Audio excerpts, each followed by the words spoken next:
Good afternoon, my fellow Tottenham fans, and welcome back to the Irish Hotspur on this glorious day out there. Great sunshine. So we're bringing you a debate show nice and early so people can get off in time and go and get your 99s with flakes and everything else with syrup and enjoy your evening.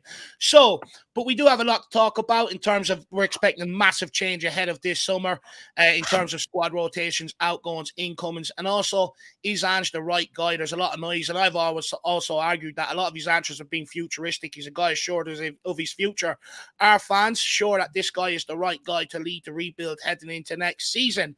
So a lot to discuss, but Jack, how are you, my man? Doing okay, Dave. You reminded me that I actually have a free McDonald's ice cream that I can cash in on through the app with maybe some sprinkles as well that I could add on to it. But yeah, Dave, a summer of change that we're going to be talking about. I think Spurs fans just want to get to the end of the season as quickly as possible here and look for big changes ahead to the squad. And hopefully, lots of confidence shown by the board on our man, Ange Postecoglou. And got a good panel here today. Looking forward to it.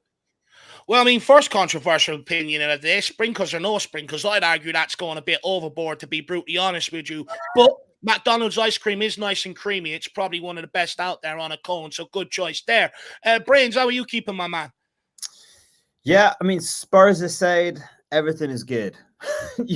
Everything, like four defeats on the bounce has really been testing me. But actually, speaking to like a lot of different friends, a lot of teams are in like transition. A lot of teams are in a bit of a nightmare. And actually, these 4 losses on the bounce have kind of armed our kind of opposition with like some weapons. But in reality, they're still looking at us sitting in 5th with Burnley and Sheffield. We should get 5th. And so they're kind of like, what are you moaning about? What are you Spurs fans moaning about? Like, what did you, he's done well. Like, what are you going, so it is just hard to kind of measure expectation with actually where we are in the build. So I've been all over the place. It's like, genuinely, it's like dating a bipolar, blonde with big boobs and then turning around and going, I'm not into any of that. Like it's been so bipolar, And we're so good at moaning that we want to get back to it. 5 minutes. 5 minutes was the bingo for inside of boob references within 5 minutes. Brains is the guy. That's how he's feeling outside of Spurs, or no, that's how he's feeling about Spurs. So clearly he much rather go away from Spurs, and moaning is so easy for us. Well, we know what was also on Brain's mind for the evening, so we better get this show over done and quick so we can go out and go hunting. But look, Charlie, how are you, my man? Yeah, I'm good. All I can think about right now is ice cream and boobies, and that's the name of this stream. It's a wonderful evening in store for someone. Yeah, I'm good. Good to be back on the channel. Good to see you all, and lots to talk about. So happy to be here. Well, I mean, we could spend the whole show talking about ice creams. I mean, we're Spurs fans. We're good at arguing what's better, a Magnum or a Snickers ice cream. We're absolutely experts at that. But look, we are here for reasons. We will talk about Tottenham. We'll get some other things off the brain and reconvene them at 5 o'clock. But look, let's welcome in a few people here, and then we will kick on. We've got Drew Zilla in the house. Big up, everyone. Massive panel today. Really looking forward to this one. Big shout out to each and every one of you. Smash the like up, chat. Going to be a great show. Well, I hope we live up to expectations. You're putting too big of expectations on us now, Drew. Good to see you in the house. Big up, Mr. Schrocker. Good to see you in the house. Hopefully you're keeping well, my man. Moondog is here. Says, big up, lads. Just got back from Turkey, so I presume he's got a new Barnet and fresh pearly white teeth with him as well. But, Jacko, why don't you show off the clock that Moondog made for you? Yes. Moondog, we did do our match preview earlier, and I had to scathe my man Emerson Royale, and it did bring a tear to my eye, but at least I know, I can at least, have this memorabilia for him. Thank you, Moondog, sir. And, along with my Højbjerg collection, Dave, which is still, rocking, above my bed frame to this day, as where Højbjerg belongs, appropriately above my bed frame. But yeah, that man and Emerson Royale, players that I've always had a soft spot for. And we do know they have their howlers, Moondog. They do have their howlers, those two. But I've always had that soft spot for them. And then one day in another life, I feel like, I have a lot of things in common with Emerson Royale. I think we have the potential to be very average right backs, on our day. And then we also have the potential to have, a bit of a housery that comes with our game. But one day maybe I'll have the same hairline as him as well, because I am very jealous of it. Big up to you. And also Big up back from Moondog. Turkey, I must say, Dave, like Turkey, the land of the meats, and they do know how to grill very, I think they're like meats galore, over there. So I always wanted to try it out. Oh, we've got a Turkish grill up the road here, and I mean, I salivate every time I walk by it. My missus has Yeah. to drag me by the hoodie and pull me along. It's absolutely wonderful. But big up, Moondog. Hopefully you enjoyed your holiday, sir. Big up the Big D as well. Great to see you. Hopefully you're keeping well, my man. We also have Futures Bright, Futures Lily White. Come on, Big Ange. Hope the ball fella gives him every penny available this summer to really give him the players he so desperately needs and wants. Big up, Big Ange. Big up, you boys. Come on, you Spurs. Good evening, Shem Tamer. Good afternoon. Hopefully you're keeping well as well, along with Paro Miguel Escobardo. Great to see you. We've got Phil Coyce's big up, lads. Scorching hot day here in the Midlands. Is top four still on? Looking at the fixtures. Look, if anyone was tuning into Devil's Advocate yesterday, your boy did plot the last scenario that's available to us. So get over and check that out. I will bring it up at the end of the show, maybe. Big up, Andrew, as well. Good to see you. You do need ice cream. Everyone needs ice cream on days like this. Big up, Al, as well. Rectus Madness. Good to see you, my man. We also have Merovingian 1980 says it's time to be honest. There's nothing going to change here. We are already hearing the tight budget sound bites we need to sell, blah blah. We had 7 years of UEFA Champions League, nothing of note in the windows. Yeah, well, look, we will be getting on to sort of the finances and taking advantage of financial fair play, and I'm sure Shawnee will give us the whole lowdown when we get to there. Big up Moondog, telling people to hit and like that subscribe button. Really appreciate it, brother. And we also have Drew Zilla says 99's all around. Big up, lads. Really appreciate that. But with the prices of inflation, that would probably only get one big 99 for me and one baby cone for Jack, to be brutally honest with you, with the way inflation's going. But big up Drew Zilla. Really appreciate it. Hopefully you're keeping well. And really appreciate support. Tuning in from down under. It feels like I'm in Australia today. Should be sitting here in some sunshades, to be brutally honest with you. Big up Insomnia as well. Great to see you. Chris Agambar. Good to see you, my man. Then we have Adrian Chi as well. Says we're moaning because we're in so much pain the past 6 years. Just fourth or fifth. Look, 100%, I get it. Like I said, I don't bemoan people moaning about what's gone on at this club the last 4 or 5 years. I do it myself. I'm probably one of the biggest moaners, to be brutally honest with you, Adrian Chia. But we are expert at it, because we always endure so much pain. But big up, Adrian. Good to see you as well. Tuning in from the Basuma Third Kit Society. Big up, D. Sinclair, Slim Boy Tubbs, Mr. Joker Davies, Keith Edwards as well. Good to see you. Jack, over to you, my man. Let's shoot. Let's get it away. Yes, let's shoot away. And we're going to talk first about, the board's, kind of indication, at least according to the media, Shawnee, that they're backing Ange Postecoglou and are willing to give him the time and the resources to build the squad in his image. After a season, do you think Ange is the right guy for Spurs? And how long do you think it might take before he really has everything he needs? Because it'd be hard to ask, for it to do it all in this one window. So how long do you think it would take? And is he the right guy to back, after a season's gone by? Yeah, let me work that in reverse. He's 100% the guy to back. I really want him. I want Tottenham to back a manager for once. And sorry, not back a manager as in like we haven't backed financially managers prior, but I mean like give the guy time. Because I think that there's a kind of two sides to the back the manager argument. I think it's financially, have we done it enough in the right times in the past? Some people would say yes. A lot of people would say no in specific moments. Right. But in terms of backing the manager, I think that there's another element to not backing the manager that we haven't done enough of in the last few years. And that's given them enough time alongside the money to get what they want. And I think with previous managers like Nuno and Conte and Mourinho, I personally sort of lost a little bit of faith because I wasn't a fan of the football, the pragmatism. With this guy, I love what he's about. Every time I hear him speak, I fall in love with him kind of over and over again. He's so confident in his vision. His vision is something I want to believe in. And as a person, I believe in people that believe in themselves. And he 100% believes in himself. There's no question of a doubt in my mind that it's anything other than sincere confidence in his model. And so I'm on board it. But for that to happen, he needs time. He needs the right players. And he needs a lot of luck. we need a lot of luck as a football club, like not just in moments, not just VAR, not just all that stuff, but like the players that he thinks are going to be the right fit, that they have to be 90% right. And I think even, you know, we could look at some of the players that we've signed as a football club in the last 2 or 3 years.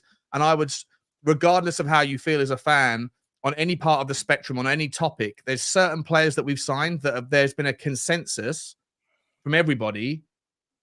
When we signed that player, we've all kind of gone, oh, okay. James Maddison, Bissouma being, you know, good examples, right?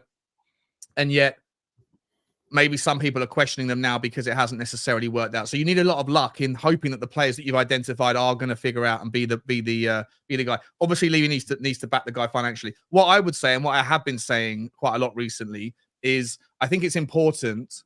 And I'm sure we're going to talk about the finances a bit more later in detail, but I do think it's important, guys, that realistic expectations around what backing the manager this summer looks like financially. Because, you know, I've crunched the numbers on the accounts. I've looked at the fact we're not in the Champions League for the second year running.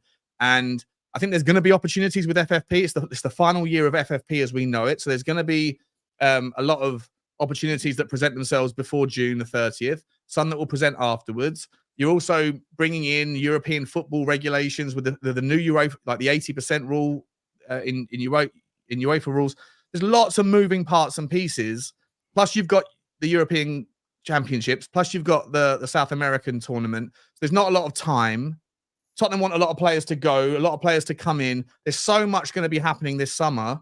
And with the finances as I see it and the players that we're trying to ship on and the fact that some of the sort of second-tier teams in European football aren't going to have a lot of money like they usually don't, I don't necessarily think it's going to be simple or anything like simple. I think it's going to be incredibly complex. And to your point, the last thing you said, Jack, was, you know, is it realistic for him to get it all done or most of it done in one window? Yeah, how long will it take? This window kind of thing.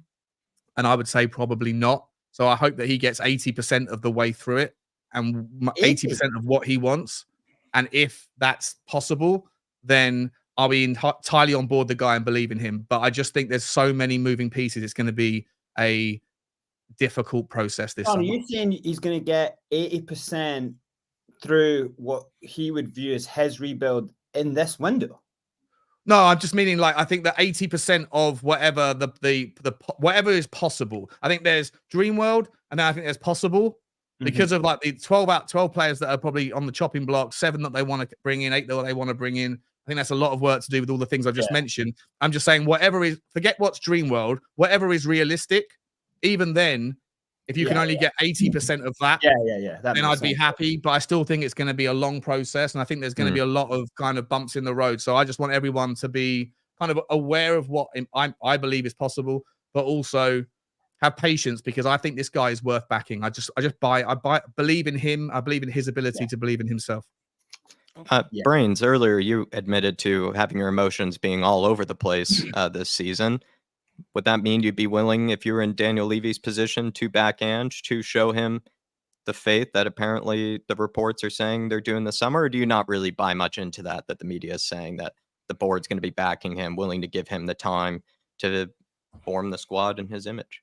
They always say that stuff around this time, you know, while the season ticket lines are open. You know what I mean? Like, obviously, you want to, the clubs, you know, memo outwards would want the fans to think, look, they're gonna throw everything at this window, you know. But reality is a tough one because even the easy things to do in this window are harder than we can imagine. You know, like the easy players out are actually extremely hard to get them out. Do you know what I mean? Like, what do you do with it? Do you just pay off players? Like, who's going to buy or who's going to take Ndombele office? Sessegnon has not played. How do you get him out the door? How do you get the players? We've been really unlucky. You know, Manor Solomon comes in, then ACL, and he's out. So how do you're like unluckily stuck with players who are just going to have to sit there? You know, like, so even the easy things, the easy decisions of players to move on are not in any way. And if it's easy for us to decide as a fan base, oh, I want this guy gone, want this guy gone, who's going to buy them? You know, like, how do you get them gone? You know, like, it's, you know, we could all say like, oh, Emerson Royal out or, you know, whoever you want to pick. It's just, it's the reality of like, how do we get money? And on top of, say, it's 100 million or 120 million, how do we get money to then actually go and do the 80% of what even reality might be? And that might be to sell big players, to sell people who are on the up. And that's where it's going to be extremely. So I think that's going to be extremely difficult. I think this window is going to really push people to a point of like, I know we all say we want to rebuild, right?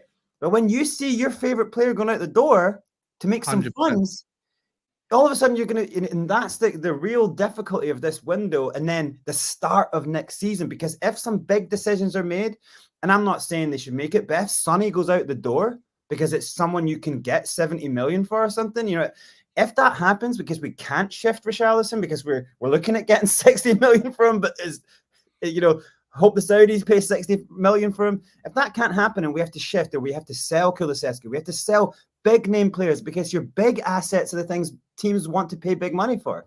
And then if those big decisions get made and then the start of the season is bad, then Ange is in some real trouble. Ange isn't really in trouble right now, because you could flip the season around and you go, and he's had a great season. Like, let's look at what he's dealt with. He's had a great season.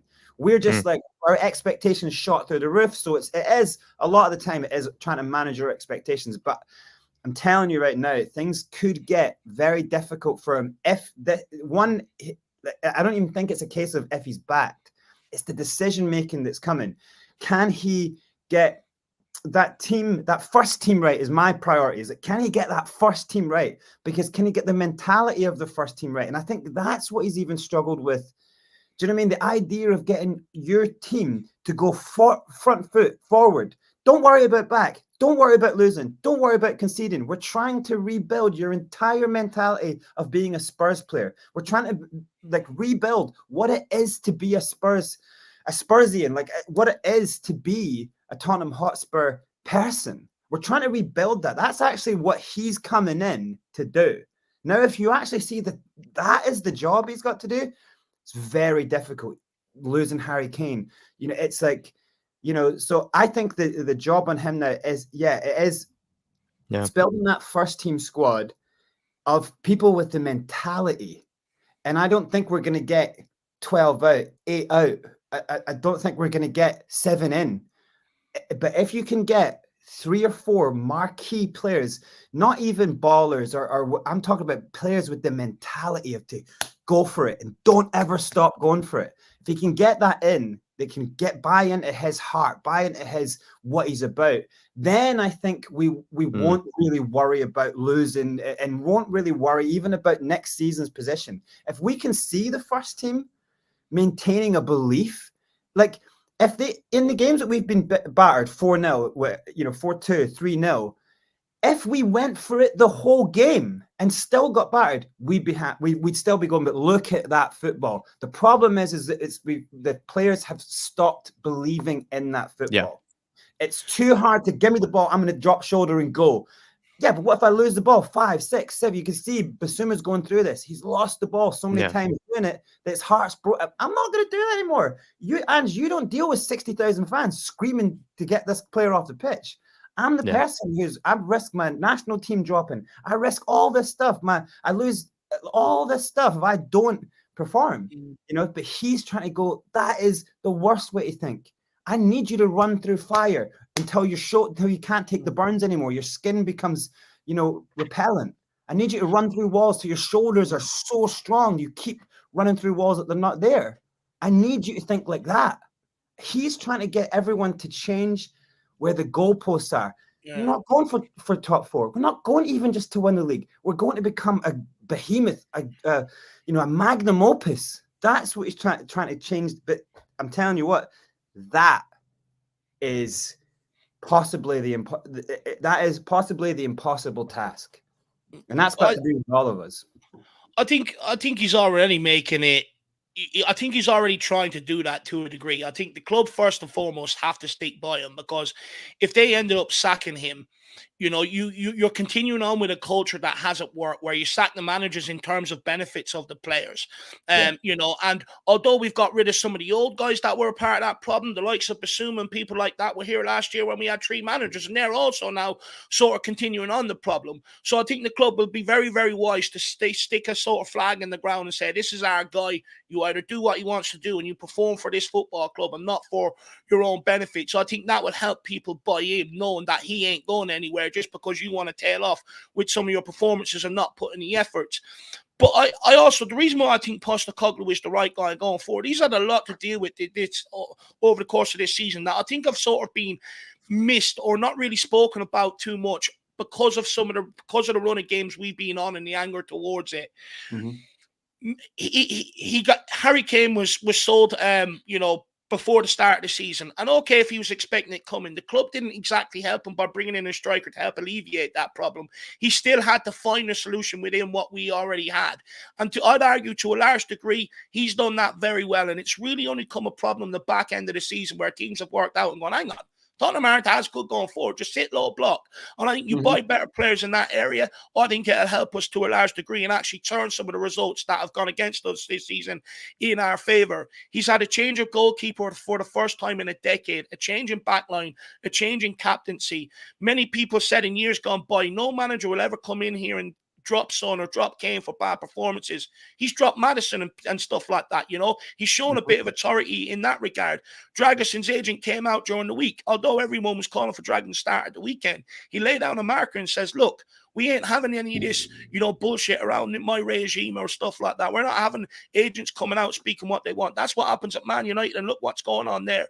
You're either with me or you're against me, and trying to instill, what's at Liverpool, what's at Man City with Klopp and Guardiola, because you don't hear any sort of stuff coming out from players' agents that are unhappy and stuff like that when they're under them regimes, because it just wouldn't fly. The minute it happens, they're bounced out the door, regardless of who they are.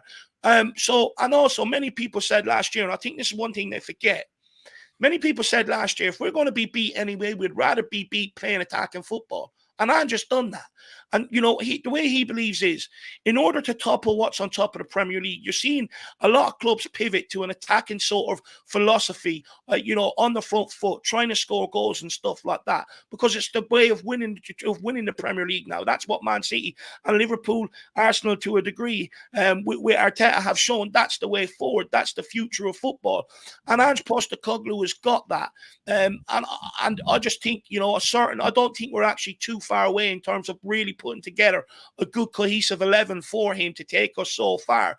But it's also building the squad behind that, which I think we're going to get onto. There's a lot of riffraff that needs to be gone, and that's including a lot of the loan players, that you also have to sort of shift out of here as well. And for me, I just think the right thing now to do is just stick behind a manager, invest in his philosophy, in his beliefs. And like Sean says, he believes in himself. He knows what's wrong. He is trying to lead it from the front. And someone made a point in the chat earlier on. We've actually got a manager here for probably the first time since Pochettino that genuinely actually wants to be here and is willing to work with sort of the way the owners operate and stuff like that, And for me, I think over the course of what we've seen this season, I've seen more than enough to show me that this is the right guy going forward. He's had a lot to contend with this season, injuries and everything else. And there's some patterns and some things that come back to haunt us, that has come back to haunt every other manager at this football club. But one thing he's done is dealt with it in a lot more sort of presentable fashion than what a Conte and a Jose did. And he has a similar mentality in terms of wanting to win. I think most people got him wrong when we first signed him. They thought he was going to be this guy here for a rebuild. It can take 4 years. The board can sort of wishy-washy do it with him, and he'll accept it. Everyone missed that this guy is a winner and wants to win. He's won everywhere he's gone. His philosophy has brought him success. Okay, not at this level. But for his first season in the Premier League, 5th, I'd argue that doesn't seem like a guy that's out of his depth to me. That's just a guy that's going through a transition phase. You continue to back that, you'll see the benefits of it next season. I think he was given the Levy puppet tag at one stage. I think you're spot on. Sean, Brains. Oh, yeah. Sorry. Just last thing I wanted to add before we get to SOF Super Chat here is Brains did say about selling big players to fund this rebuild. I can understand what you're getting at with the new finance laws that are coming in and stuff like that. But the whole idea of building that stadium was so we didn't have to sell on our best players. We keep them here and we build in and around it. And I think they'll be making a rod off their own back if they went against what they said when they built the stadium. Sean, Brains was talking about kind of how hard it might be to sell certain players, how hard it might be to bring in certain players this summer. And SOF is saying, how does Ange make major changes and get off to a good start next season with the Euros, the Copa America, players at tournaments will go on holiday for 2 to 3 weeks as well and miss most of the preseason entirely. And that will delay transfers. It will be a chaotic summer, more than kind of usual with the tournaments and everything. Will it not be as instantaneous as we will like, the selling and buying of players this summer, Sean? No, I said in my first answer, I think Ange, I think Brains alluded to it as well. I think it's going to be difficult. Loads and loads and loads of things happening this summer. But I would also argue that, the job of a director of football or chief financial football officer and scouts and all that stuff doesn't start and finish during the transfer windows. Otherwise, they're getting paid for about 3 months' work a year. On a year's salary. So, you'd hope that there is a lot of work going on throughout the season and that Lange, however you say his name, and Paratici and Scott Mann and Daniel Levy and all of the scouts, you'd hope that there is an ongoing, consistent, weekly, daily, however often meeting where they're all, and the accountants need to be in there as well. I know that that's a horrible word. It's a dirty word for a lot of Tottenham fans, but given the fact that there's so many clubs that will be pushing the boundaries on FFP, so many. I mean, I don't know if you guys saw the story about Everton today, or yesterday that came out. Wild what is happening with 777 partners. Crazy. But you would hope that the accountants are in there as well and that they've run their eye over what they have access to in all of the books of all of the teams, not just in the Premier League, but in Europe. And they've identified a number of candidates where someone like Daniel Levy, who's at his very best, when he has leverage, when he can go to a team that's under the cosh, that is desperate to sell and says, look, we're one of the only teams that doesn't have to sell before we buy financially. Obviously, we have to move players out, but it gives us an opportunity to identify players where teams that have to sell before the June 30th deadline to get their accounts in order for the next auditing period, and the other teams that we would be competing with for those signatures can't do that until they have the players out the door, which won't happen until probably after June 30th, July 1st. It gives a kind of an opportunity. You would hope, I don't know the details, but you would hope that Daniel Levy and the team can have identified these players now, last week, last month, this next week. And then as soon as May the 15th finishes, or whenever it is, May the 25th, they can get on the phone to teams that like Everton. And by the way, the 777 partners happen to own Genoa. A lot of links to Tottenham for Albert Gudmundsson. If he's the guy, I don't know if he is the guy, maybe he is, but if he is the guy, if what's happening at Everton is true about 777 partners, the same will be true for Genoa and Hertha Berlin and Standard Liège and all those other teams, Seville. But there's not many players in those other teams that Tottenham would be looking at. But Gudmundsson's one of them. So you'd hope that there's people in that room, in those meetings, Jack, that, including accountants, that present a scenario, bunch of scenarios, and then smart minds rule the roost, and they go, okay, let's have conversation. So yes, it's going to be difficult. Yes, all of those things that you're talking about, the tournaments, the weeks of holiday, the FFP and blah, blah, blah, blah, blah. All of that stuff is very relevant, but you'd hope that smart people in these positions are aware of all that and are going to front load their conversations now so that as soon as the window opens, the deals can be almost close to achieved. Has that happened in the past? Not frequently enough for my liking, but a boy can dream. I could see SOF, some of the players that were trying to sell this summer, delaying things like Højbjerg, for example. Will he be sold instantly? Because we know he could maybe get some cash out of that, but he'll likely, be so focused on the Euros, could probably increase his own value a little bit if he plays well and if Denmark play well. That sort of thing, we'd also consider over this summer, right? Certain players might even look to sort of do a bit of shopping around, or their agents do a bit of shopping around while they're at these tournaments so that they don't have to be distracted by it, but then they also have the opportunity to even raise their own stock a little bit. So how instant can we get some of those players like a Højbjerg, who we know are good players and you will get suitors for and you will get people to pay some money for? Will that happen and will that come to us straight away is maybe an issue to think about. Dave, what were you going to say?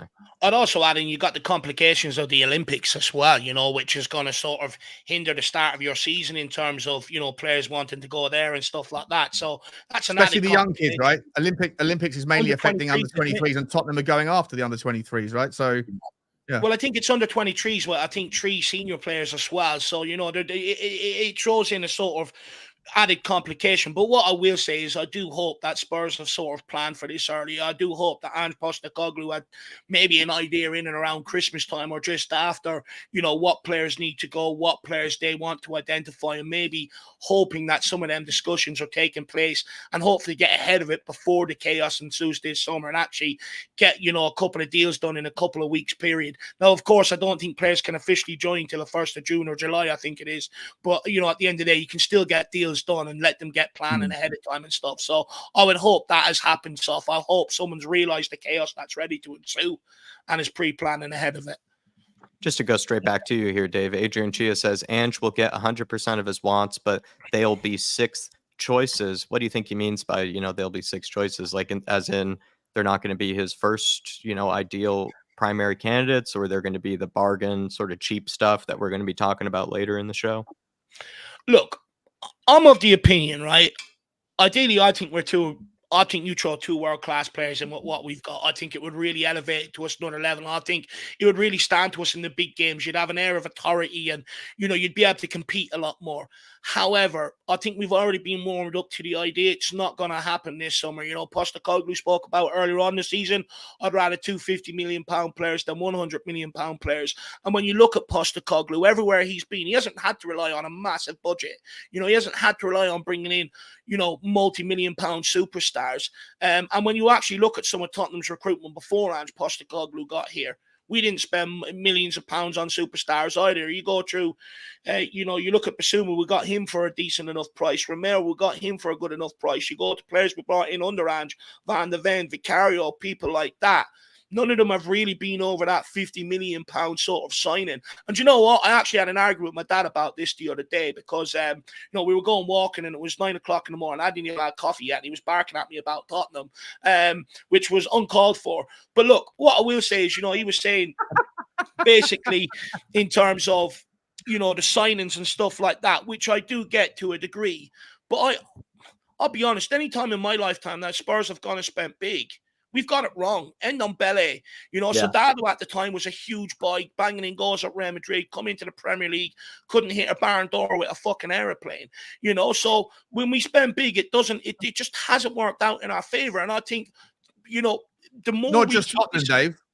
Not just Tottenham, mate. Like if you were to look at the top 20 biggest transfer fees in Premier League history, 16 of them are flops.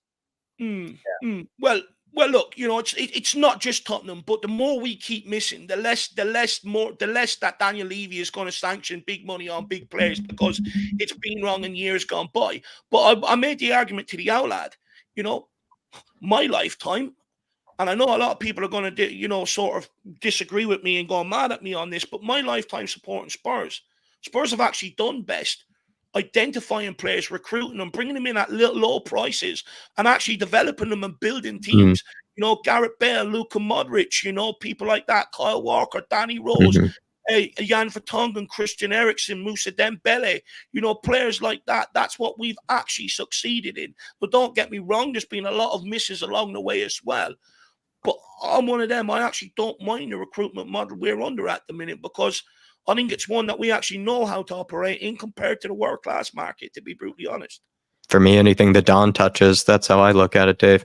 Louise Sherman has grabbed a FLATCAP membership again, and I think she's actually looked up as well. She's on 23 months, so nearly 2 years as well, Louise. So really do appreciate the support for all these. Nearly 2 years now at this stage. And then also SOF here, Brain said, I only see City and Arsenal get off to great starts next season. They have the least amount of business to do. 1 or 2 70 to 100 million pound signings. I don't see how Spurs challenge for the league next year like Ange wants to. Kind of like what we were discussing. How long will it really take for Ange to be able to compete with teams like that? When you hear Ange say things about challenging, like think about his mind of goalposts. He's thinking about like, I want all my players to have the heart to go for it, to challenge. He'll be very realistic that he will not have the squad to challenge. So it's two different types of things that are going on behind one sentence. Do you know what I mean? Like, he wants you to believe, and he wants you to get, because what happens if you tell a fan base, don't worry about coming to the games, we're not going to try win. You know, like, if you start to change your mindset, right? But it's like getting Spurs to challenge is a 5-year job. Do you know what I mean? Like, and if it's been a 5-year job for Arteta, Klopp, and other people, Pep, etc., then why is it not for him, who's coming into the Prem for his first time? Like, we should be giving him a little bit more room. Now, obviously, it's getting that back, and we want to see him build a team, a first team. Like Dave was saying, say we can get in a Danny Almo. Obviously, Sean, I loved your video on Danny Almo. Like, I love the player, and I genuinely think he's. If Danny Almo comes in, I think you almost lose Kulusevski, because Danny Almo is maybe even a better 10 than Maddison, and Danny Almo can come off either wing. But his creative mind, the way he works on a pitch, that's the type of mind who can break down tight places. I don't know if you've seen some of the goals he scores, and more importantly, some of his assists. They're very clever. They're like outside boot lobs. They're through the lines. They're the creative things that he's trained by the Itches in Zagreb, so you know he has it in him. Good schooling. We don't see that. When we get into those tight spaces, we just don't see that from our players. They just go side, and they panic on the last touch because it's just getting tighter and tighter and tighter. You know, and their minds are not like, oh, let's, you know, draw someone in, drop shoulder, go, like the kind of things that Maddison was doing in the first few games, you know, look that way, send Saka, put Saka on his ass and go that way. Those things take for your mind to be completely awakened and creative, and your confidence to be super high. So the types of players we need to go out. This is why I agree with Dave as well. This is why, like, I don't really care about money in terms of, if you go and find kids who are built, they're strong, right? They're ready to go to war, but they have that, give me the ball, you know, like, and that's what I see in Goodmanson as well. He wants the ball all the time. Give me ball, you know, and that's what you want. You don't want people who are going to die after a couple of hard challenges and, oh, I've got this injury and that injury. Why about that Goodmanson, though? I feel like he's a player that plays well with space. He's got space. If he gets space to drive with the ball, he looks really, really dangerous. But how much space do Tottenham players have with the current template to play against us? It's the same reason why I feel like James Maddison, not saying that we give up on James Maddison by any stretch of the imagination, but you hope that he adapts, because for most of his career in Scotland, at Coventry, at Leicester, most of his career he's been playing against teams that don't really, you know, play a low block. And he's used to having a bit more space than he's getting at Tottenham in the current system. Then he's coming deep to pick the ball up, and then he's being asked to like whip the ball long or direct drive progressive passes, which just isn't what he's naturally used to doing. And so I just worry, Goodmanson, you go and do the kind of the YouTube test or the Y Scout test or whatever. Most of his brilliant bits are when he's driving at players, but I don't really know if that's something that's transferable to the way that teams set up against us. My point, Sean, is that kind of like the kind of spirit of what I'm saying that we should. You mean? Okay, yeah. Don't even think about the name of the player. I'm just, the type of brand of player should be that young spirit that's just like, they just want to go, you know, and like they're not gonna, a loss isn't gonna, you know. It's like the early Pochettino team when everyone was buying into, everyone was young and going at it. Yeah, like a Maddison is going to go halfway through the season. You can almost tell because he has been in the Prem a while. He's got these big he's going to go halfway through the season like, I don't really see it. I don't see, you know, he's like, I'm risking a lot here. You know, why is it? You know what I mean? Like that kind of thing where it's like, never get that ego. You can see it like going deep and then, or like kind of getting into situations and overthinking balls. You can see his mind is slightly fractured, you know, with his belief structure. Has he bought in? There's been a couple of performances where I've been looking at his body language and he's slumping his shoulders and he's shouting like viciously at his players. It's like, wait a minute, mate. You got the ball at your feet 2 minutes ago and you just ran straight in another player and you lost the ball. And now you're going like that. You're doing the Bruno Fernandes stuff. That's not what we need. You're a vice captain. You know, you should be lifting everyone. We've got 23-year-olds are having their first season in this league.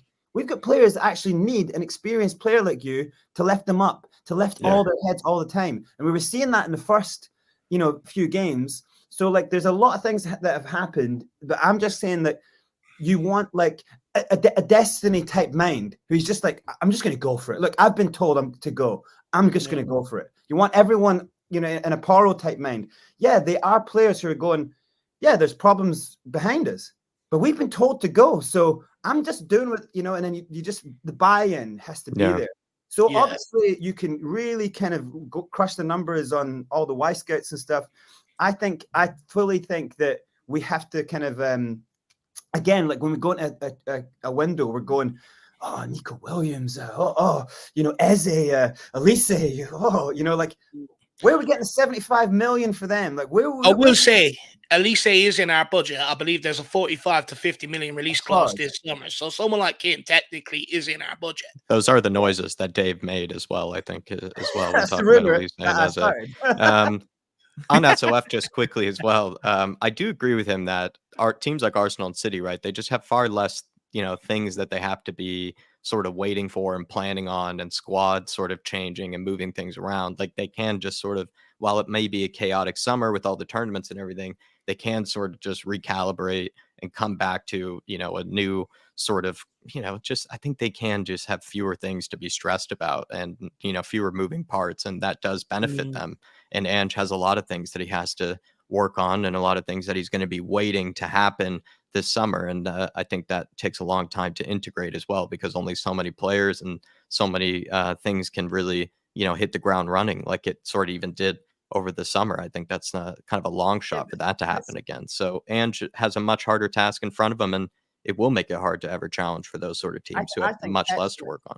I think Pep's going to have a harder challenge in the second division and keeping all those players when they get screwed, And I think Arsenal are going to have a hard, challenge lifting all those players up again, when they've dropped the ball again. Like, those are going to be the big problems, like just a few games ago when they were sitting top of the league and they lost the game, and half the fan base went Arteta out. It's mental. It's absolutely mental. Yeah, they walked out the stadium. I thought that was insane. That was unbelievable to see that. This is what you're dealing with, like. You know what that is though, Brains? It's because most fan bases want an enemy within the club to be resentful towards when things don't go well, so that you don't have to be sad about a result.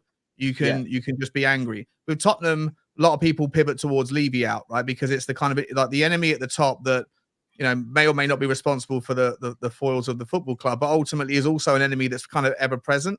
Mm-hmm. Some fans don't want to bother with that, and they'll focus on the manager. So when Tottenham are going through a bad patch, you're always going to get some people that pivot towards Levy out, some people that pivot towards Ange out, some people will focus on some of the players, but that really doesn't satisfy people. With Arsenal, you can't really be Kroenke out anymore. A lot of people were Kroenke out maybe like 3, 4, 5 years ago.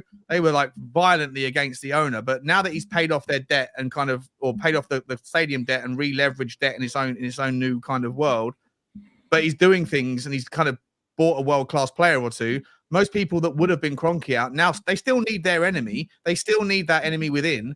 And so the second that they lose a game to Aston Villa, who can we blame? Okay, Arteta's the only one. So there's always going to be that element. Doesn't matter who you support, doesn't matter what the scenario. Some people always need someone to hate within the system because they don't want to feel sad. Yeah. They want to feel angry. Dave's found it a lot easier just blaming Chirpy this season since Eric Dyer has left.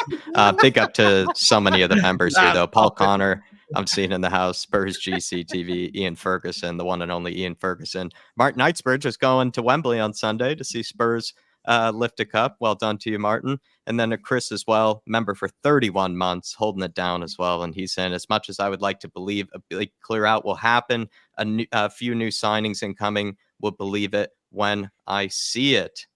I mean, I think that's probably a more healthy approach to as a Spurs fan, compared to what I do at times, which I really try to put things together. Dave, even the way that I sort of drew out, what was that thing for the members for the preview? I'm not sure what I did, but the way I drummed up, a win against Burnley was I really pulled the best of my happy clapping skills. And I don't think Chris is trying to do that this summer. He's just going to relax, see how it happens, see whether it's better for your mental health, Chris. I think we should all just obviously we know what we want. We know that the club have kind of taken this outlook, this Brighton approach, and we always say like, oh, look at Brighton, look at what and then when we start to do it, people go, oh, we don't have any marquee 70 million players. It's like, well, which way do you want to do this?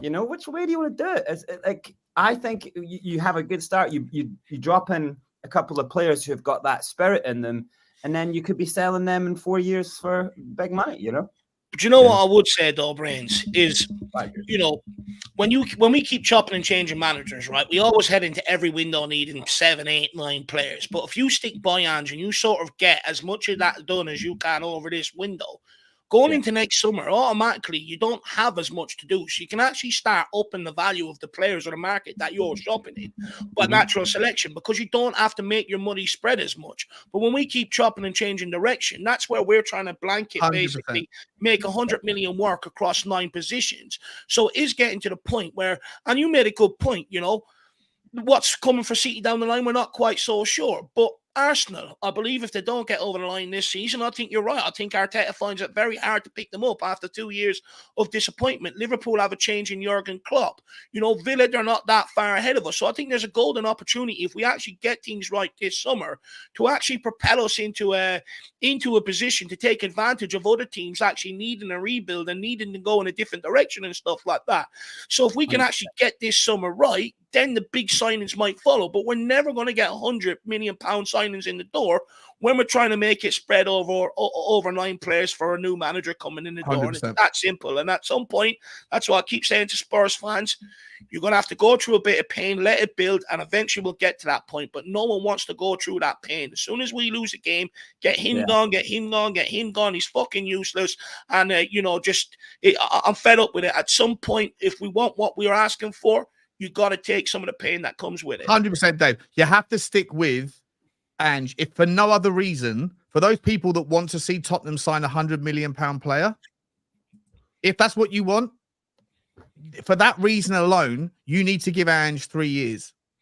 Yeah. Because that's the only way, because he'll be able to build the team in his vision. And you hope then that even if he's not the guy after 3 years, the next cab off the rank is going to have a similar philosophy. And so the players that he's bought are not wildly different to what the next guy needs, right? But if you want £100 million player, you can't do that if you keep having to buy the new manager every 10 months and a new squad of players. So that's in and of itself, that if you want £100 million player, then stick with Ange.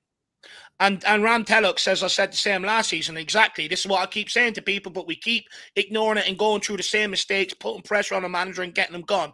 Last season, we had Conte came in at the back at halfway through a campaign, had one summer transfer window. We expect him to go and win the league. It didn't happen. Fired him. Went through 2 other managers. Now we're here at Ange Postecoglou. Look, we actually just go in a cycle at Tottenham Hotspur. We go into the summer. We need a big rebuild. Come and go. First 10 games, we do well. We're winning the league. Then it falls off. Squad players are the problem. Then it continues to fall off. Sack the manager. Go into the summer again with fresh optimism. At some point, you got to put a pin in that, stop it, and actually build something. And I'm sick of saying it, to be brutally honest. I've been saying it for quite some time now. So hopefully, we're actually at the point where we realize, Rome wasn't built in a day. Jurgen Klopp didn't win Liverpool anything, and their fans didn't have to go through any pain. Of course they did. Arteta, with what he's building at Arsenal, their fans have to go through pain to be able to get into title races and stuff like that. And to a degree, nowhere near as much. But City, the first season under Guardiola, it didn't work out the way it did. So they had to take a little bit of pain there to go on and have the dominance they did. So, we warning that we want what these clubs have done. We keep going to Liverpool. So there is a way to compete with Man City. Look at Liverpool, look at Arsenal, etc. Okay, well then stick through realize that they've gone through some pain and it just didn't land on their doorstep. Mm-hmm. And as well, Moondog saying, I blame Sean's chair. It has brought bad luck. Anything that you've done this year, Sean or Brains, that maybe you think has led to the downfall? Maybe you walked Listen, there's a under lot of too things that many I've done this ladders, too year. many black cats, something like that. There's a lot of things I've done this year, Jack, that have brought bad luck to me and to Tottenham, but it's got absolutely zero to do with the chair. It's things I won't speak about. The one but, you can confirm. The one. Is that, Sean, is that next season's away shirt pattern? Yeah. Yeah, with the Nike Yeah. conversation from before. Absolutely. No, I mean that's the new away kit confirmed. Brains. Anything Imagine. you've done this year, Brains, that's brought bad luck to the team that you can admit to? It's that way of thinking, in it. It is this chat of like the gods, like and the curse, and like we banter about it with our friends and stuff about like just. I just want it to all to go. Like what Dave's saying, it does feel like we're stuck in the twilight zone, doesn't it? It feels like this. How many seasons were we in the kind of race, and then we all start going, oh, can we do it? Can we win it? And then we just set ourselves up for as soon as the balloon gets popped, we just all the way down, And it's such a bipolar world that we've been in, because I feel like we've never wanted to just. Like sometimes the best way of moving on is to let go. We've just never wanted to let go from getting to the Champions League final, from coming second behind Leicester, then coming second with a great points total behind Chelsea. We've not wanted to let go of that. We're holding on to we were almost okay. Drop it, let it go. Let's do the rebuild. Let's just finally get it out the way. Let's do it. Let's build players. And that's when I start to agree with let's not go and buy a marquee player who's been around for years and has got all the different coaches he's worked with and the ways that things that you have to do. I said it at the time, how we got Matters for quite cheap. I was almost wondering about the clause in big player contracts of I need to play this amount of games and you can't, all these things that big marquee players get in their contracts. I think that's why I like this idea of let's get young players in for less money, less risk, and then let's kind of get a great manager like him to maximize and get them, they're not too far gone from academies at that point. And academies, I'm sorry, but academies train out natural brilliance. That's their job. They train young players out of playing great football. They are all caught up in Pep's system. They are all 5-yard passes. Players in academies from 17s upwards don't even get one-on-one drills in academy anymore. If you want to, Eze had to go and get Harry Brooks and other coaches on board while he was going away on loans, while he was even in the first team at Palace, he had to go and get a specific coach to take his game to the next level, to make him more confident of taking players on. That's the problem with academies. But if you can get the players young enough, because when they go into first teams, they take that, all the kind of fundamentals of sit, and game state, right? So then managers compound on them. Don't you lose the ball. Regain possession. Pass back. Don't lose the ball. You can, So what we want to do is Ange to get these players. I know you've come from your academy. I know you've got that mind state. By the way, not in Amsterdam and not in Barcelona academy. They have a little bit more flair, right? But you want Ange to get players quite young to go, forget that. That reason that you picked up a ball the first time, that reason that you love getting the ball at your feet, that flair, that enjoyment of the game, that's what we want you to go for. So then you're not going to go and get that from players who have been out for so many seasons, carrying all these different injuries. You're going to have to get young, great players. And just then I want Ange to have a full swing at that with great young talent, and let's see what we can build over 5-6 years. Yeah. Shawnee, it looks like reports are suggesting from the Times from Tom Allnut, which is a great name, that Spurs will be looking to take advantage of other clubs' financial positions and their need to sell players before the June 30th deadline. Is this so-called Levy bargain shopping again? Or is this maybe something different that we haven't seen before that we should be taking advantage of? So a little bit from column A, a little bit from column B, I would imagine, right? I just think it's natural. As I say, I think Daniel Levy is someone. I'm critical of Daniel Levy's general approach to negotiations. I think he likes a situation where he has leverage because he thinks that negotiations are zero-sum games where someone has to lose and someone has to win. And so he wants to walk in and try to kind of stick his thumb over the, on the weighing scale sort of thing, and put it in his favor. And I think that when it comes to FFP, that's kind of his modus operandi. That's how he likes to be. He likes to go in there and say, I know you're screwed and I know that we're not. So, Jared Branthwaite at Everton, if 777 partners have to pull out, or that the takeover doesn't get done, and MSP Capital don't go in because they have already been blocked by the first company that already has got 200 million quid of debt on Everton's books, then Moshiri is going to be screwed. Everton are going to be in a lot of trouble. And so the easiest way to get out of that, well, there's two names at Tottenham. There's two names at Everton that Tottenham would love. Amadou Onana. He's not my first choice for a 6, but I think he's a good 6. I think he's inconsistent, but he's a good player. And Jared Branthwaite, right? Homegrown. He's the jewel in their crown. Left-footed, left-sided centre-back. Exactly what Tottenham need. Well, and then, like I said, Goodmanson, maybe at Genoa. That's just one example. Forest, are they still going to be in trouble? Possibly, probably. I'm not sure about the Brennan Johnson money was. Yeah, the clubs included are Everton, Chelsea, Villa, and Newcastle United. Okay, so Newcastle United, Dreamworld, Alex Isak, Bruno Guimaraes, Anthony Gordon. Do we go back to that table? I don't know whoever we're talking about there, but at Aston Villa, yeah, there's a lot of players at Aston Villa that you'd like to see in a Tottenham shirt for sure. So there's lots of teams out there that Daniel Levy will take advantage of. Does it mean that you're fishing in a certain pond, and therefore the only caliber of players that you're looking for are not necessarily what's in the best interest of the football club and what Ange needs, but you're limiting yourself because you have a leverage over those clubs? And even then, are those players, are Tottenham the only team who those players will have suitors for? Well, no, definitely not. Not all teams are struggling with FFP. And when you go up the ladder, when you go to the very best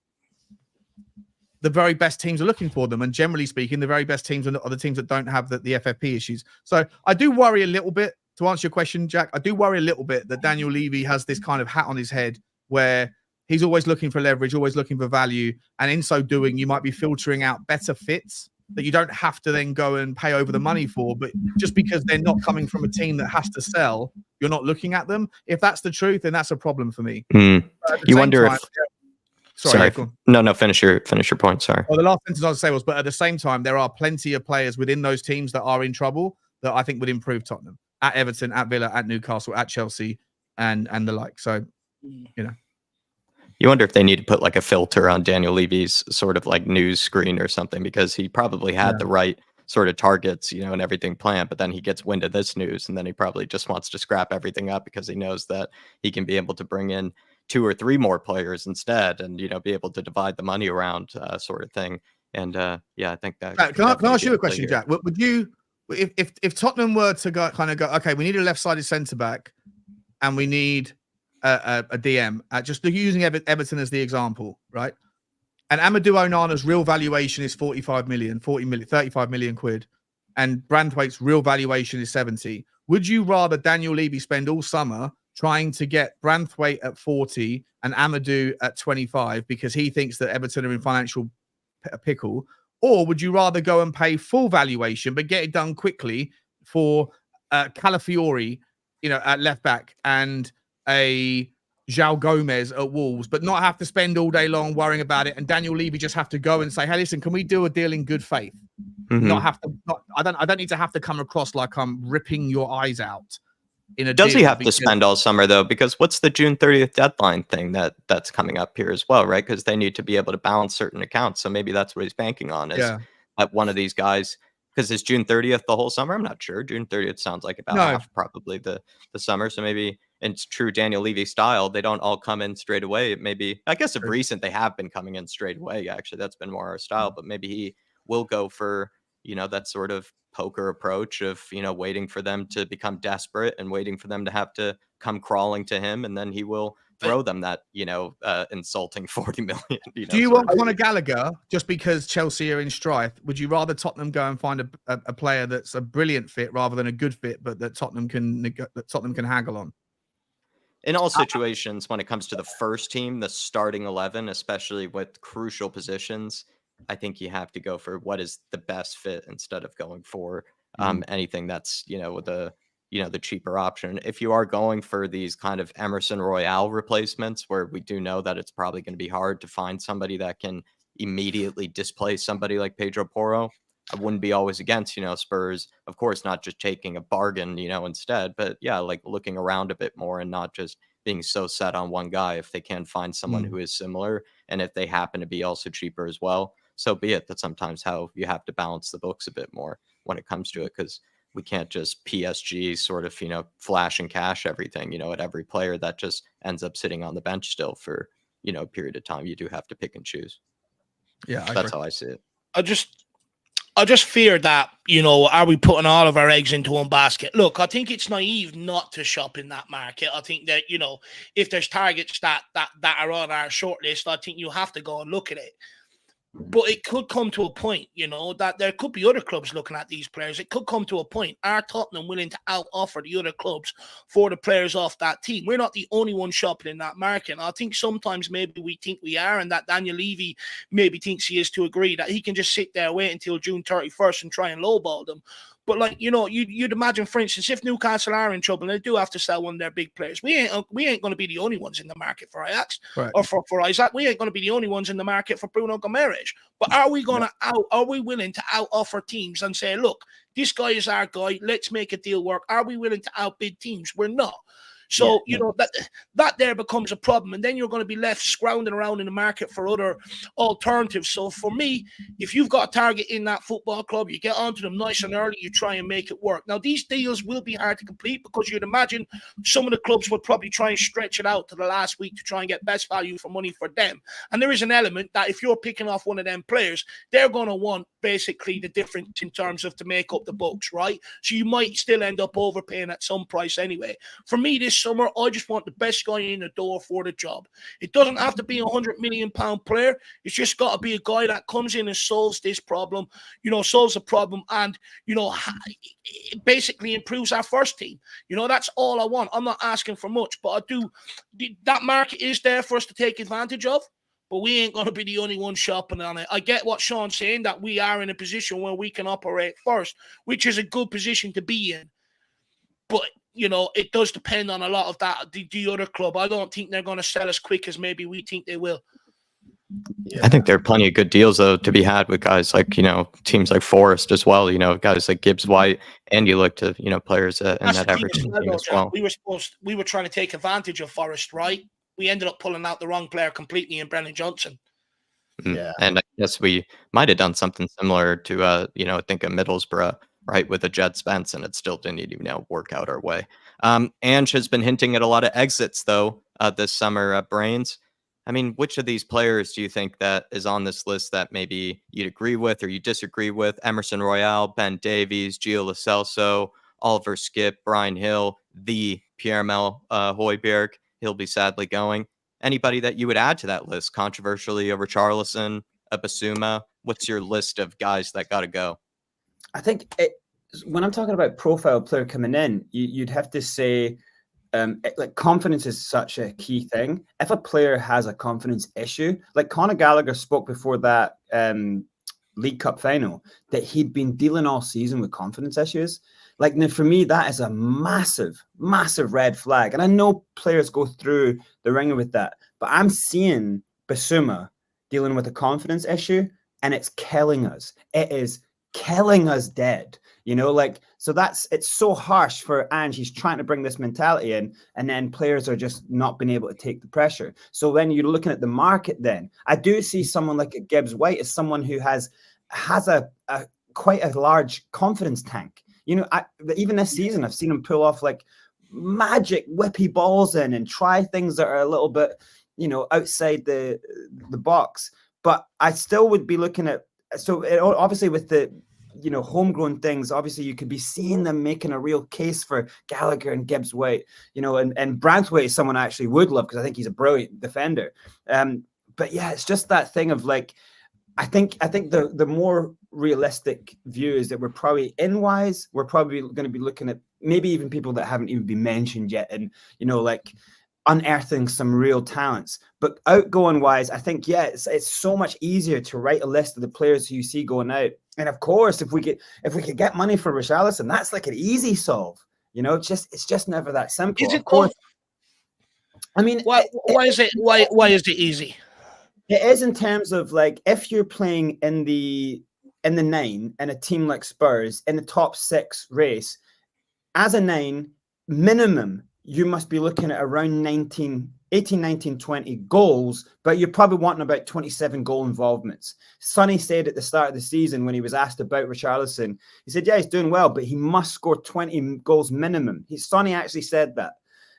Sonny has not been able to play in the 9 all the time, but even on the left, and combine them together, Sonny's already got over 20 goal involvements. Do you know what I mean? So, and Sonny's not even had the best season. You know, the times he's been out of form, and he's still getting those numbers. So there is a big gap between them in terms of mentality. Like I was saying about what I look for in the tank of confidence, your ceiling should be way higher because your tank should be. You don't want players going, you know, that's what I see in them. So like getting even a younger player who maybe doesn't have a big name, but just shows something about them, I think is something that might even be better. When I've seen Valise come in off the bench, he got that horrible injury that time in that game, you know, where he stayed on his leg for ages. But when he came off the bench, he scored a goal. He looked, his movement looked brilliant. He was strong. He was bashing guys out the way. I thought I saw something in him that I'd be quite interested in. So it's just things like that. The type of number 9 that I think you need with dynamic wingers around you, I don't think he is. I don't see him enough moving to the front post when he should do it. There's been so many balls into the areas of uncertainty that he never gets on the end of. You know, so it really drives me nuts watching him. And that's not to say that he doesn't have good attributes. It's not to say that he's not a great shithousery guy. It's not to say that he's not really strong. I just don't see. But I know what you're alluding to is yeah, sure, take him out. But who do you go and put in there? Getting a 9 in who can score, who can get 27 goal involvements, it's not easy. But I would have thought this is the thing that you should have been really focusing on. Do you know what? Look, I hear the arguments to cashing in on Richarlison, and I don't necessarily disagree with them to a large degree. You know, will you get that? Maybe when we're going to do it? You know what I mean? Look. You know, if we get the 60 million, will we get that again? But for me, I'm more looking at, you know, ideal going into next season. For me, I think we should be looking in the striker market, regardless whether we keep Richarlison, you know, regardless whether Richarlison is here or not. And I think, you know, I want to get to the point where we've got 2 natural strikers at the football club. Chances are, right, the club ain't going to go out and splash the money that it takes to bring in a 25-goal season a striker guaranteed in here. They're not going to do it. No. So you're going to need 2 strikers to make up that shortfall over the course of a campaign. And I just think selling Richarlison, you bring some guy in, you know, if it's going to be his first season, which is a huge risk. You're talking about acclimatizing, you know, if he does that drain his confidence? And then you're sort of left in a position. And if he gets an injury, then you're left in a position where, again, you're shoehorning people into positions that don't naturally suit them. And for me, what I would argue is, keep him around this summer, bring in another striker, and then at the end of next season, you're in a position then to say, okay, let's get rid of the guy and let's go somewhere else with it. But for me, I just don't want to be short across the board next season. And I get getting rid of a lot of players and stuff like that. But not everybody's going to go. Some people will, because this year I'm out of it, some people will be kept around. And I'm more conscious of getting people out of this club that have been the dregs of other manager squad and been around here for a long time and a lot longer than someone like Richarlison. For me, they're the ones that we really need to look at getting out of here first. And come next summer is probably when you look at the likes of replacing Richarlison. That's where I'm at with it. That's why I questioned.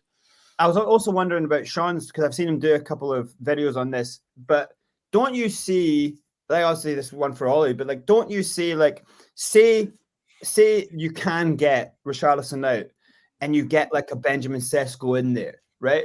Like you've now like answered one of the biggest problems. You've maybe 10x the possibility of what a front line can do. And then you're looking at, okay, well then Sonny can just play and be one of the left guys, you know? Or do you know what I mean? Like then you just need like one more banging, like real good winger, like that can take on his man. Maybe Almo comes in, he can play across, Sonny can go that side, he can go that side. Then you're looking at like, whoa, we've really done ourselves, like that thing that Sean was saying about the 80%, like that could be a realistic way of getting closer to the 80% with one kind of out and one in.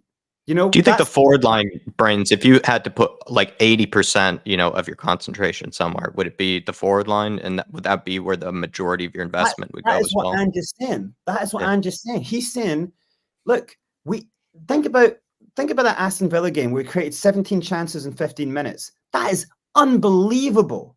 That was unbelievable. The way we played that. We lost that game. Did we lose? Did we lose that game because of bad defending? Sure, we had 2 centre backs out. Sure, we lost it because of that. But Yeah. we should have been 5-0 up. We should have been 5-0 up before Bentancur got his injury and the game swiveled, changed, flipped on a die. So I get what he's saying. He's like, look, if we focus on the way that we want to play, if we get players in who can, do the tricky things through the lanes, and a striker who is watching, making the run to the front post, reading when it's going to go back post, getting in the areas of uncertainties, making runs, being a natural, sniffing the goal out. Richarlison's never been that, and even Sonny is not a natural sniffer of the goal, So that's what I would say. Like, if you want to play front foot football, what is the point getting up the pitch and having nothing at the end? That's what's making Ange look really bad. We do have good defenders, and the idea of like, look, you're always going to have some tricky things happening. But look, this might be like Van de Ven, Romero, Porro, Udogie. This might be one of our best lineups of defense we've had in ages. It would be good if they had a coach there training some defensive work. It'd be great, but maybe training defensive isn't for everyone. But it's just like the amount of times we create a chance, and it looks like the easiest thing to finish. Kulusevski doesn't get back post. Like it just it makes us look so bad. So I think these days we're lucky to even get across into the box. I mean, it felt like against Liverpool, we were breaking the press on plenty of occasions, and then we get it up to Kulusevski or Brennan Johnson, only for it to go out for the 10,000th goal kick over the last, 3 or 4 games, with them having so many good areas and so much space to work with. And I do feel like other wingers in the league would froth at the mouth or drool or whatever the right expression is at some of the space that these guys get and the opportunities that they get, because they do get the ball fired into them repeatedly. And so many other teams, right? Wingers especially may only get so many opportunities to get touches on the ball and something, opportunities to make something happen. And this team, it's not like every occasion it's always just 10 guys behind the ball. Like, these guys do have plenty of one-on-one opportunities with their fullback and with their player, and every single time it just seems to go out for a throw in or a corner kick, when it really should have been so much more than that. I genuinely think it's 1 or 2 players to really solve the front equation, and a 6. Even though I know Ange doesn't talk of players in terms of 6, but you can see, like, if you had a confident 6, who would just, his positioning when a team starts to break on us would just solve so many things.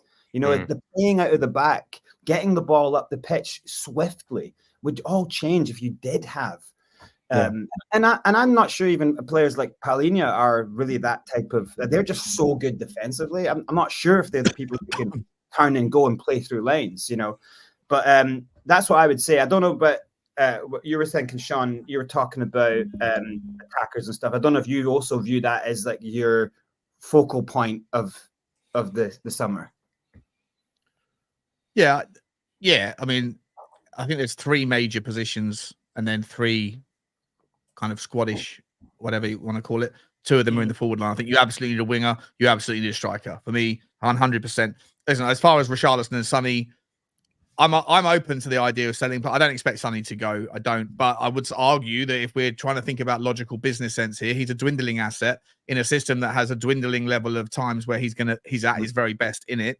And if you don't sell him now, when are you ever going to sell him? When are you ever going to recuperate the money? And if you could get top whack, I know it's a massive risk that you sold your best striker last season, you sold your second best forward the second season. Of course, there's risk in it, and Tottenham don't have a lot of track record of doing very well in the forward line. So, it's a massive risk. But if a massive bid came in, I think it would be difficult to turn it down, as long as Sonny was okay with leaving as well. But Richarlison also, I don't really rate the player. I know he's had a good season, and I rate the person, but I don't really rate the player. I think his mentality, his struggles with his demons and stuff, I think that's a lot of responsibility to hand over to someone when in such an important transition of the football club. I also acknowledge that you can't sell both, and you can't go into the if you do sell one of them, you have to go again and get 2 forwards in to replace them, especially with Richarlison, because you need 2 strikers. So it's a big conundrum. And forwards are short supply, high demand, therefore high cost. I also think a 6 though is I've been saying it since before Ange kicked his first ball. I just don't rate the midfielders that we have in terms of what you need from a 6. So, and I think, like I said, by me asking Brains earlier by saying would you put all your concentration on the forward line? Not necessarily the case with you.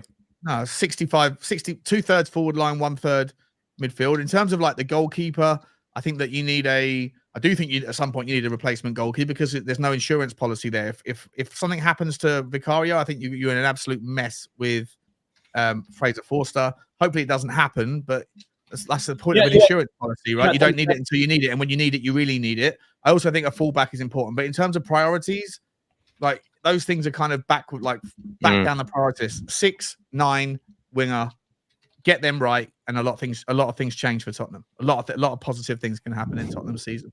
Yeah.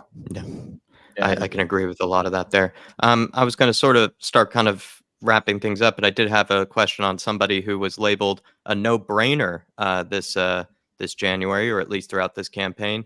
Timo Weenie, Brains and Sean and Dave, according to Tom Allnut, again, great name.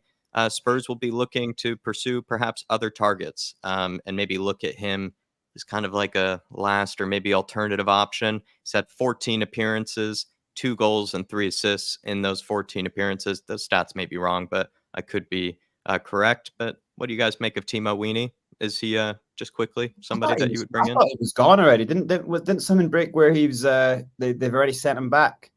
Is that not? No, he's gone for his injury rehab, just back to Germany or somewhere. Back at the club. I couldn't. I tell you what, that is one way that you would lose a fan base if you go and keep him. You know, I wouldn't say that it was all sad bad. if Timo Werner is the one that destroys the whole club, you know, like the Death Star or something like that sign, just the whole fan base. I think Ange knows. He said our biggest adjustments have to be in that front line. It's like we just don't play the football he wants to see. You know, I don't know, but I think Kulusevski is a really good player, but it's been a long time since we've seen him play good football, hasn't it? It's been a while. And I just don't know how he fits in. An inverted winger, he doesn't dribble with his right. He dribbles, he's so left-centric, so it doesn't actually really work with him on the left. He won't feel confidence of the way he does it. The ball sticks so close to his foot, but he's so centric with his left that it only really works with him on the right because he just wants to cut back. And I think any defender or midfielder in the world right now would be so happy to see Kulusevski in the lineup because you just know what he's going to do.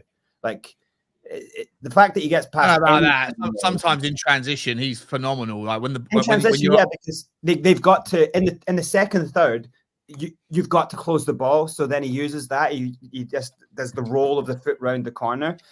But when it's no one has an enjoyable afternoon playing against Kulusevski. It's a physical battle every time. I know it's predictable. I know it's predictable with the ball at his feet cutting, and I get that.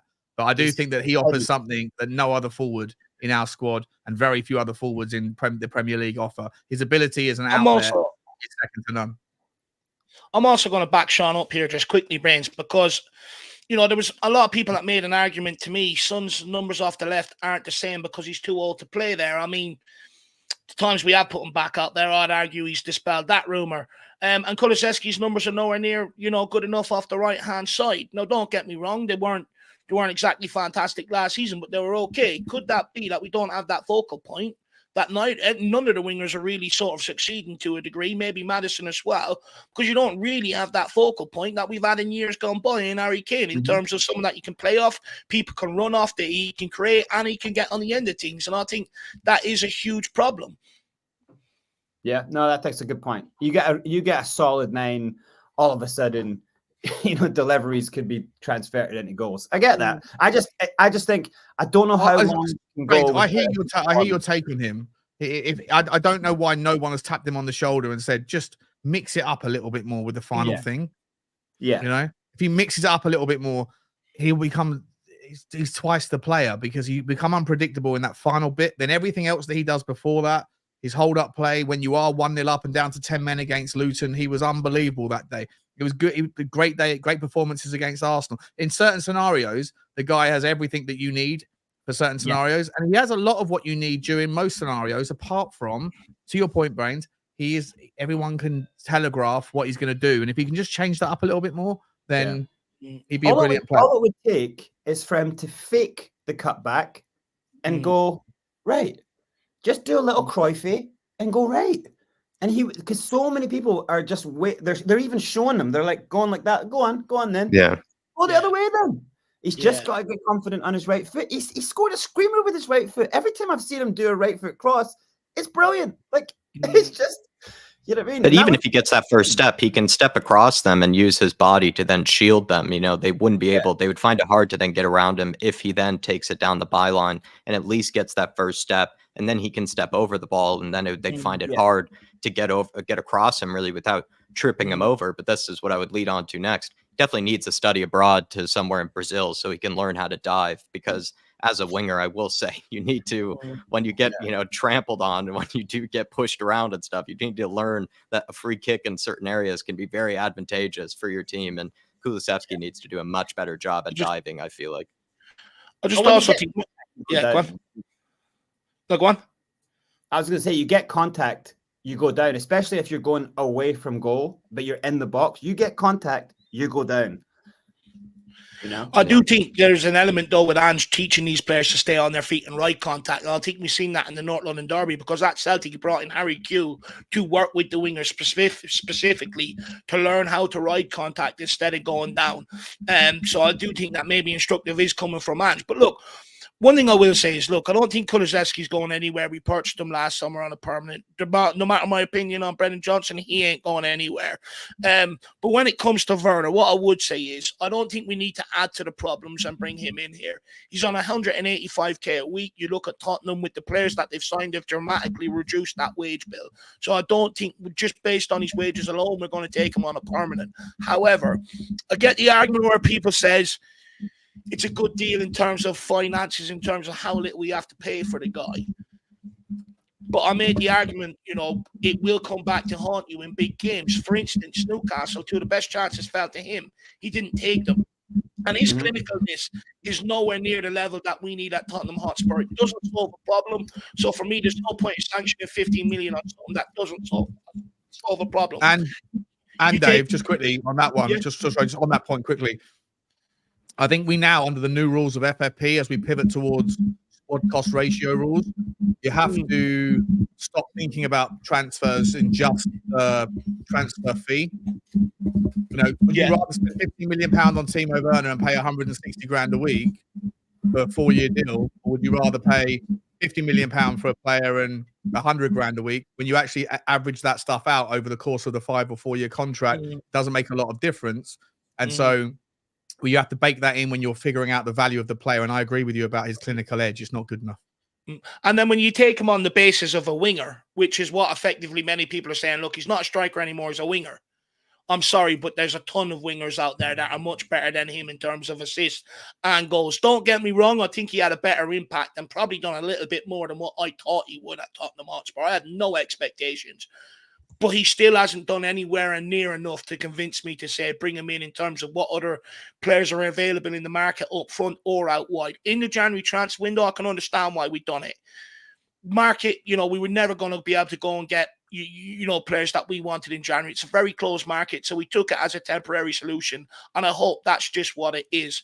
But look, we'll take this from Big D, and then we'll plug people's channels and let them all go for 99s.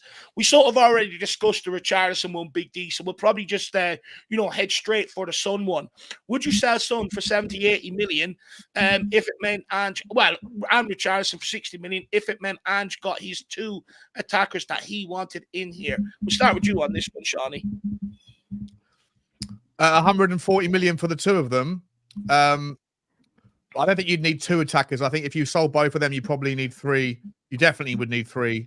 And I would take 140 million quid for both of them. Yeah. Okay. Brains? Yeah, I would have to say, like, it's the hardest thing to do, but you have to sell your assets when they're on the way up. It's really difficult. But if you are trying, if we really want a rebuild, and I know it was hard to let go Harry Kane, and it's been hard.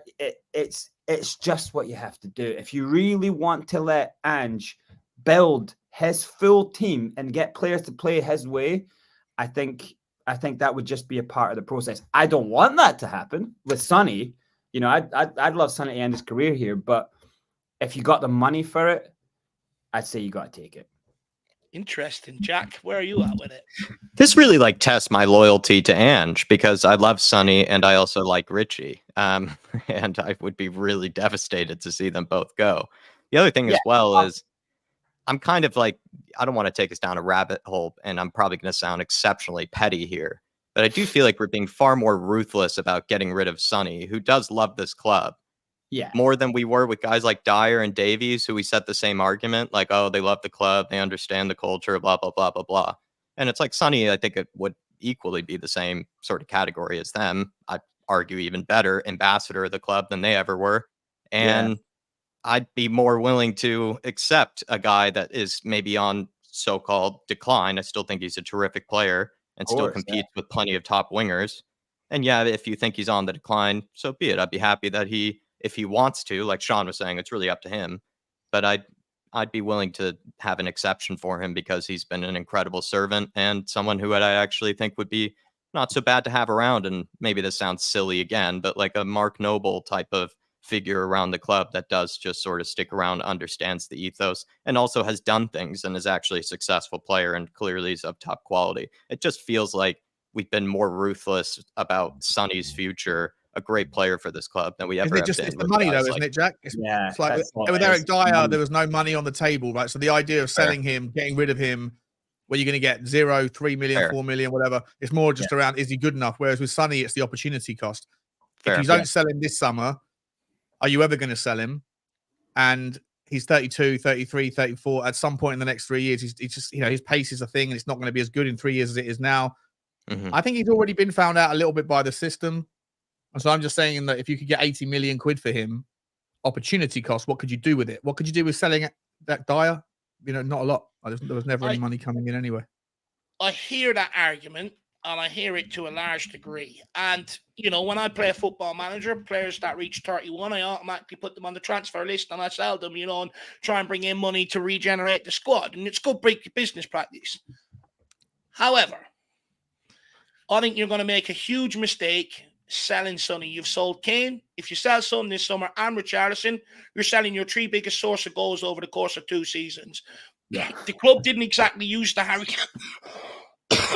Kane money to the best advantage and didn't exactly replace the goals with that money. Are they going to do that with the Son money? And I think you're making a rod off your own back by sort of selling your 3 best players up front, your main source of goals over the last 2 seasons. I think you're actually making a recipe for disaster to that degree. One thing we should have learned from selling Harry Kane is that it's not as easy to score goals as many people think it is. In fact, they say it's the hardest thing to do in football is put the ball in the net. And I think what we've actually got with Son to a degree, I think we're starting to take advantage of, just like we did with sort of Kane. Maybe not take advantage of, but maybe diminish. I get what people are saying, but I made the argument, Kane, I don't trust the club to spend the money and replace his goals. They didn't do it, and they give me absolutely zero faith that they're going to do it if they sell Sonny on to, as well. So based on 140 million pound, Dave. That's the thing. It's not about Sonny and Richie. I'm up for keeping Sonny, and I don't even mind keeping Richie if the numbers aren't there. But if the numbers are 140, think about the chirpies you could buy, Dave. I get it. All the 99 flakes. You can have a bath in a 99 ice cream for the next 10 years of your life with that sort of cash. Here's the thing. There's one thing I love more in life than food, and that's Tottenham scoring goals. So unfortunately, on this one, that one rules over. And look, I just personally think it's a recipe for disaster. Everyone knew where I stood on the Kane point of view. Yeah. They didn't do anything to alleviate my fears on it. So on that basis, I'm not selling. No matter what scenario you put to me, you can put Pamela Anderson in the deal. I ain't accepting. And there we're back to Tibbs. That's a great way to finish it. Great way to round it off. Well done, the Big D. Well done, the Big D. Perfectly circling us back to where we started. Really appreciate the support as well. Lads, time to quickly plug your, not for you guys, but I know that, you know, Brains needed to go about 5 or 6 minutes ago. So Brains, maybe I'll do your first 5-a-side team. 7 that aside, you'd like how to dare plug. you? It says 5-a-side in your description. Oh God, it shouldn't. oh well. It's been exposed. Ah well. I did if you my wanna research. watch me play football and watch our team play. It's in a pro, ex-pro and prospects league. Just it's a good little watch. There's ex Spurs players in the league. There's some great talents. Current Watford first teamer is in the league. He's a young kid coming up. Yeah, it's a really good league. Starting to film it more professionally now. It's, 7 aside. That's the future. Prem's gone. I lied. It said 7. Sorry. I lied. That's embarrassing. I read the beginning. I didn't read the end. I only read the cover. I apologize. Shocking. Caught in the act. Embarrassing. Everybody do check it out, though. Need some Also, love. if you type in Brains McLeod, you can watch the guy do some MC, which I was watching today. It's absolutely fantastic. So don't be afraid to check that out. It's something Brains doesn't speak about. If you want, check it have out. a little gander. Yeah. Yeah. It's good. It's good. I was watching a video where the guy would give you a word and you start going off on it. It was absolutely brilliant. I loved it. Shawnee, what's coming up on your channel, my man? I don't know if I'll do anything more today, but I put out a video this morning or a couple of hours ago that I think is quite interesting. I wouldn't mind people having a gander at it. It's not so much about Tottenham. It's more about the story of Everton, as I've spoken about a couple of times on the show today. But I do think it does give insights into, some of the risks associated with getting in the bed with the wrong kind of the wrong people as a multi-club ownership model or a new investment. And Tottenham are looking at that sort of thing. And 777 partners, and the capital part, MAP capital partners that we've been linked with heavily. Their guys are caught up in a lot of nonsense in what's going on at Everton. So if you're interested in finance, if you're interested in that stuff and the kind of consequences of bad decisions, then that's a video I wouldn't mind you guys taking a look at. But yeah, Spurs Talk Show is where you can find me. And also Sean Butler TV. I think the video I did today should have probably been on Sean Butler TV because that's actually more of my finance stuff. But in any event, appreciate you having me. Thank you very much for the show, and good to see you all. No, look, I appreciate both your times.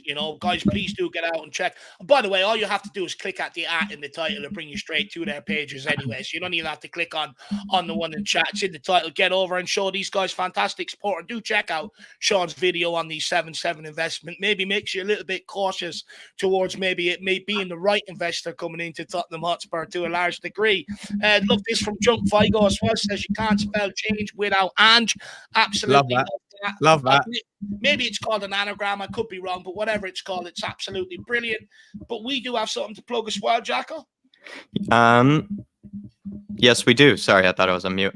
Yes, we do, everybody. So this Sunday, if anybody is watching the Man United Arsenal game, and we'll be doing a bit of hate watching as we will be doing, feel free to join us on a platform. We're partnering up with a platform that's not become official yet. They're sort of still in the testing periods, but they've allowed us to join them and see the kinks and see what they can improve about it. But what Dave and I do like about it is they're kind of all about building out watch-alongs and building out a community for people who run watch-alongs like Dave and I do. Of course, we've gone through so many roller coasters, so many tough moments this season, but a lot of people seem to come back and a lot of people seem to enjoy riding them out with us. And this platform, they look like they want to basically improve watch-alongs for everyone. They want to make it so that when you say Jack is talking absolute nonsense, you can go into a private thread, between each other and say, yeah, Jack is talking absolute nonsense. You can be able to come on at halftime and be able to talk with us and say something that maybe we might be missing, which is definitely always the case,